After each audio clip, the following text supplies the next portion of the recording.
95.5. Et on est toujours en direct du McDo de Mantes-la-Jolie, centre-ville, parce qu'il y a deux McDo à Mantes-la-Jolie, attention. Nous on est celui qui est en centre-ville, juste en face du CGR de Mantes-la-Jolie, il fait beau aujourd'hui. Grand ciel bleu, il y a un peu de monde dans Mantes, et puis là, il vient d'arriver. Voilà, c'est le propriétaire, on est un petit peu dans sa maison, monsieur Serge Caponnier. Bonjour Serge. Bonjour. Donc déjà, merci de nous accueillir dans votre maison, si je peux me permettre, dans votre restaurant. Dans votre belle maison. Ouais, c'est une super maison, vraiment les travaux sympas. Ouais. Ouais, vous avez fait des beaux travaux, ça change, ça s'est vachement modernisé en fait. Il y a du changement. Il y a eu un petit peu, le changement c'est maintenant de toute façon, on est d'accord, on est d'accord là-dessus. Exactement. On est d'accord là-dessus, donc on va parler un petit peu de vous, vous êtes à la tête de 3 McDonald's, donc celui-ci, Mantes-la-Jolie, également celui de Limay. Limay et Magnan-Vexin. Et Magnan-Vexin dans le 95, en Val d'Oise. Et justement, comment êtes-vous arrivé à la tête des 3 McDo, résumer votre parcours Voilà. J'ai commencé McDo il y a environ 27-28 ans. En tant qu'équipier ? Oui, en tant qu'équipier à l'âge de 18 ans. Donc j'avais arrêté l'école très tôt. J'ai arrêté l'école très tôt parce que je n'étais pas doué à l'école. Ah bon ? Et ils ne voulaient pas trop de moi. Ah, d'accord. J'ai arrêté l'école assez rapidement, j'ai arrêté en 5e, j'ai fait pas mal de petits boulots. Oui. Tous les boulots. Et puis je suis rentré par hasard chez McDo. Et lors de l'entretien, on m'a dit t'es costaud, on t'embauche, tu feras les livraisons. Donc vous n'étiez pas en fait dans le restaurant, vous faisiez les livraisons? Si, au départ j'ai fait les livraisons, donc on m'a embauché un peu sur mon physique, parce que j'étais un peu costaud, on m'a pas embauché sur mon intelligence. Et ensuite j'ai gravi les échelons, je suis passé manager, directeur, superviseur, directeur de marché, et ensuite j'ai géré des restaurants à Paris, un peu compliqué. Et puis on m'a proposé de prendre une franchise sur les restaurants de Limay et Mantes-la-Jolie. D'accord, donc là vous avez dit vous avez eu un grand parcours à McDo, il faut préciser que c'était McDo France. McDo France. Et là vous êtes, alors là ce qu'il faut savoir c'est qu'on n'est pas à McDo France, c'est à vous en fait. Exactement. Alors qu'est-ce qu'une franchise McDo en fait, pour expliquer aux gens qui ne sauraient pas Pour faire assez court, je suis locataire gérant. Donc il faut savoir que les terrains appartiennent à McDo et on paye une redevance à McDo, ce qu'on appelle une redevance standard. On paye un loyer à McDo. Voilà. Ah oui, d'accord, vous êtes locataire un peu. Exactement. Donc on gère les restaurants, on en tire un profit en fonction de sa gestion. Et ensuite, on donne un loyer à McDo.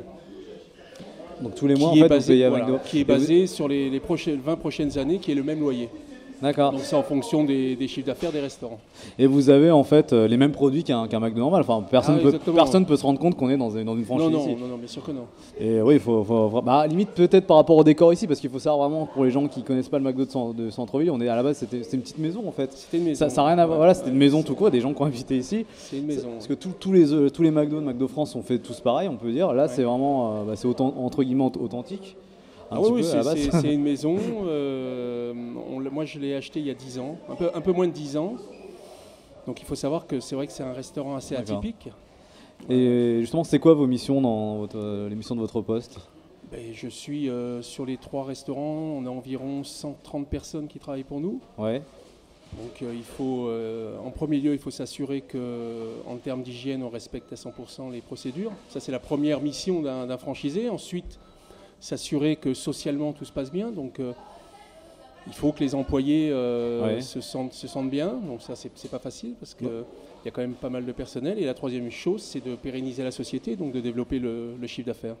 Et donc vous passez votre temps à tourner sur les 3 McDo en fait. Ouais. Si je me... donc, plus mes bureaux. Ah, vous avez des bureaux qui sont à Fontenay-Saint-Père. À Fontenay-Saint-Père, d'accord. Et donc, sinon, vous tournez ici à Limay. À Magnan-Vexin, c'est un petit peu plus loin. Enfin, c'est pas très loin, remarque. C'est à 25 minutes d'ici, à peu près, de Mantes-la-Jolie. Si on roule assez rapidement, 25 minutes. Est-ce que vous avez encore des relations avec McDo France, par exemple? Parce qu'on vous demande votre avis sur les nouvelles opérations marketing de McDo, non? Non.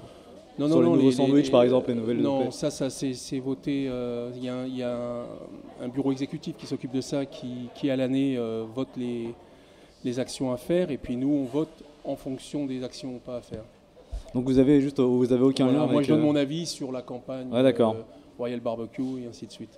Donc on va parler un petit peu donc, de l'image McDo. Est-ce qu'à l'avenir McDo va s'orienter sur le modèle américain? Je vais m'expliquer là-dessus. C'est-à-dire augmenter la taille des boissons et des frites, parce qu'il faut savoir donc, ici que le plus petit menu, le plus grand menu ici c'est le plus petit aux États-Unis. Ouais, est-ce qu'on va augmenter la taille des boissons et des frites? Et est-ce qu'il va y avoir ce qu'on appelle la fontaine? C'est-à-dire on achète un verre et on peut se servir comme on veut en fait, boisson à volonté, non. Comme aux États-Unis. Je peux pas me permettre de dire non, mais je ne pense pas. L'idée à l'heure actuelle, c'est de faire en sorte que les gens puissent venir manger chez nous.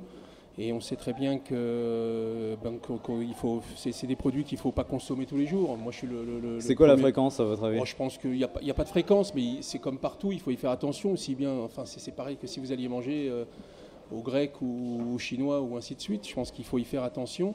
C'est pour ça qu'on a une gamme de produits maintenant qui s'est élargie. Des salades. On a les salades, on a les fruits.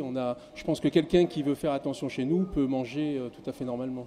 On peut manger ça en McDo en fait. Oui. Et vous, alors vous étiez à la base un gros consommateur de McDo? Vous consommez Ça se voit pas. Je sais pas. Non, je suis quelqu'un de très gourmand. Donc, j'étais un consommateur. Maintenant, c'est vrai que bon, ça fait quand même plus de 27 ans que j'y travaille. Et j'ai la chance de pouvoir faire mes menus. Donc, ah bah oui. Donc j'ai cette chance-là. C'est quoi votre menu préféré au McDo je mange du poulet, moi. Ah, c'est surtout le poulet. Beaucoup de protéines. D'accord, beaucoup de protéines. Ouais. On va parler un peu de l'emploi justement au sein de votre entreprise. Dans ces moments donc difficiles pour l'économie, est-ce que votre structure continue à recruter? Oui, on continue à recruter. Il faut savoir qu'on a environ 125 personnes qui travaillent sur la structure.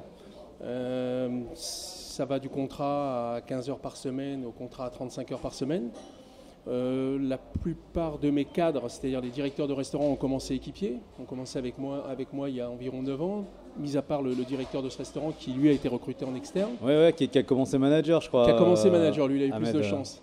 Et on continue à recruter. Alors c'est sûr qu'actuellement la tendance n'est pas des plus favorables, mais bon, on n'a pas à se plaindre non plus, quoi. Et donc le système de recrutement dans une franchise, c'est le même que McDo France en fait, il n'y a pas de différence Nous, on fait deux entretiens. Par exemple, si demain je veux venir postuler, je dépose mon CV ici, quoi. Voilà, vous déposez un CV, vous avez un entretien avec le manager, ensuite un entretien avec le directeur, et puis vous signez votre contrat de travail dans mes bureaux. Et est-ce que vous recrutez actuellement ici à Mantes-la-Jolie, à Limay Limay, Mantes-la-Jolie, on recrute, oui. D'accord, donc si vous êtes à la recherche d'un emploi, le McDo de Mantes-la-Jolie recrute. Venez déposer votre CV ici, au restaurant de Mantes-la-Jolie. On va parler maintenant de la Fondation Ronald McDonald, et nous savons que le volet citoyen, notamment via le mécénat, est une de leurs préoccupations grandissantes. Ouais. Peut-on dire autant des restaurants McDo? Oui, je pense, oui. On a une fondation, c'est vrai qu'on n'en parle pas énormément parce qu'on ne veut pas faire de pub par rapport à ça, parce qu'on veut que les choses soient bien prises. On a des maisons qui accueillent malheureusement des gamins qui sont un peu atteints d'un cancer, ainsi de suite. On a une maison à Villejuif, on a une maison à Marseille, on a une maison à Bordeaux. Ouais. Tous les ans, on fait ce qu'on appelle le Big Mac Don, c'est-à-dire que sur chaque Big Mac vendu, sur une période de 3 jours, on reverse 2 € par Big Mac vendu. C'est des choses qu'on ne parle pas parce qu'on pense que c'est assez personnel et on n'a pas besoin de faire de la pub là-dessus, mais c'est vrai qu'on a pas mal de maisons et malheureusement on accueille pas mal d'enfants. Ah oui, beaucoup d'enfants.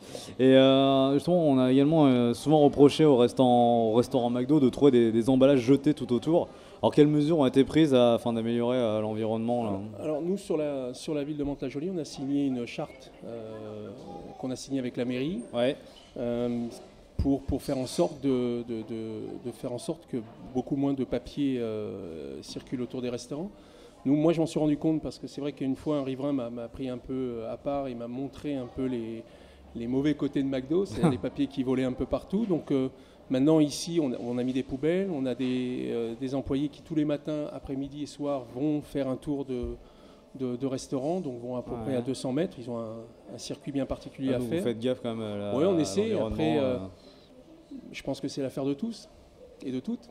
Voilà, c'est d'abord à chacun de respecter. Je pense, c'est pas forcément la faute du McDo et du. Non, on va retenir que le papier traîne. Bon, c'est vrai que nous on essaie de faire le maximum pour que ça se passe pas comme ça, mais je pense que c'est le boulot de tout le monde.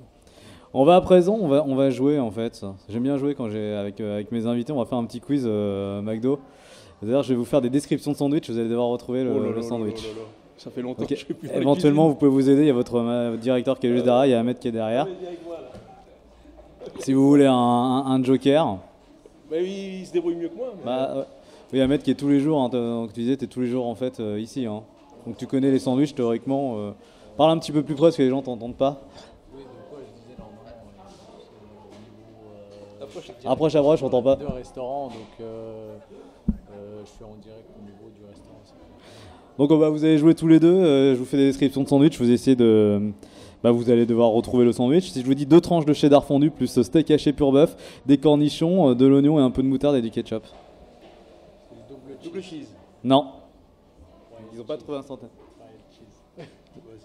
Royal cheese. C'est le Royal Cheese, bonne réponse d'Ahmed. Si je vous dis 2 steaks hachés, plus cheddar fondu, plus oignon, plus cornichon, plus lit de sauce, plus sauce spéciale, plus lit de salade, pardon, plus sauce spéciale. Big Mac. Le Big Mac, c'est ça. Bonne réponse d'Ahmed. Si je vous dis... attends, tu vois pas les réponses? Attends, je vais plutôt mettre... On sait jamais si... À mon avis, vous êtes arrangé avec lui. Si je vous dis une galette de blé garni, du poulet croustillant, justement vous me disiez que vous aimez le poulet, du cheddar fondu, oignons frits et sauce légère et onctueuse. C'est le CBO. Non, c'est pas le CBO. Non. On l'a pas encore sorti. Ah si, vous l'avez sorti. Hein. Non, tu veux. Isabelle a la bonne réponse, elle a dit le wrap. Alors c'est ça, mais il y a un nom spécial. Mac wrap. Le Mac wrap. Le Mac Wrap, non. Non, c'est le petit wrap et... Ouais, le petit wrap. Le petit wrap range. C'était range en fait, non, vous... Non. Donc oui, on va dire que vous avez trouvé... Des questions pièges. Allez, si je vous dis du pain, du steak haché pur bœuf, une tranche d'emmental, du cheddar fondu, des oignons frais, une tranche de tomate fraîche, le tout assaisonné de ketchup. Il y en a pas mal qui ressemblent à ça. quand même. Assaisonné de ketchup. Ouais. C'est pas le Royal Deluxe. Non. Non. C'est un sandwich qu'on vend dans la gamme. Ah mais c'est un sandwich, je crois, qui est temporaire, qui est pas forcément là en ce moment lié. Non. Le 2,80, bonne réponse d'Ahmed. Après avoir dit 10 sandwichs, il a trouvé le 280. Si je vous dis 2 tranches d'emmental fondu, une tranche de jambon supérieur et dans un pain retourné et toasté, c'est trop facile ça. Non. Tu passes pas assez de temps dans la cuisine. Ouais. Faut penser à aller voir la préparation des sandwichs. Non, je vous la refais. 2 tranches d'emmental fondu, une tranche de jambon supérieur dans un pain retourné et toasté. Ah, le croque McDo. Le croque McDo, évidemment. J'aime bien le croque McDo. Moi. Et le dernier, pain parsemé de graines et de sésame, plus pané au poulet, sa salade croquante, sa sauce légèrement citronnée. Sauce légèrement citronnée. Tu peux répéter s'il te plaît. Du pain parsemé de graines, de graines de sésame, pardon, plus du pané au poulet, plus salade croquante, plus sauce légèrement citronnée. Ça, c'est le Mac Chicken. C'est le Mac Chicken. Bonne réponse, on peut les applaudir. Voilà, moi je t'applaudis, je suis tout seul à applaudir, mais voilà. Hein? C'est une sauce mayonnaise. Ah pardon, c'est moi qui me suis trompé alors. Il n'y a pas de sauce citronnée dans le McChicken. Normalement, j'aime beaucoup des McChicken. Ah ouais, donc bah du coup c'est autant pour moi en fait. Bah j'ai voulu piéger, vous avez réussi à trouver l'erreur. C'est ça, voilà. En tout cas, bah, félicitations. Merci Serge d'avoir répondu à nos questions. Merci Ahmed d'être venu jouer. On va rester encore un petit peu, ça vous dérange pas? Absolument Là, il y pas. a un artiste que je vous présente qui s'appelle. Mais viens, il fait le petit Fred Monron du groupe Fred on the Patagon. Je sais pas si vous connaissez Fred on the Patagon. Il va faire des lives dans un instant. T'es prêt, Fred, ou pas là? Ouais, j'ai pas mangé de McDo donc j'ai le ventre encore léger. Je sais pas si ton micro est branché, mais il a pas mangé de McDo encore. Mais si c'est bon, vas-y, parle. Là. Il est branché mon micro? Ouais, c'est bon, là, on te capte. Formidable. Donc t'as pas mangé de McDo et tu disais. J'ai le ventre léger. tout T'as le va ventre bien. léger. Dans un instant, il va y avoir des lives. L'album s'appelle 13 Months. Voilà, donc en gros, c'est 1 an et 1 mois. C'est 13 mois, c'est plus simple. 13 mois. On aurait pu l'appeler comme ça. Bah restez avec nous, hein, c'est émission spéciale au McDo de Mantes-la-Jolie aujourd'hui jusqu'à 18h. On accueillera également tout à l'heure Labib, notre big boss à LFM, qui recevra la députée de Mantes-la-Jolie, Françoise Descamps-Cronier.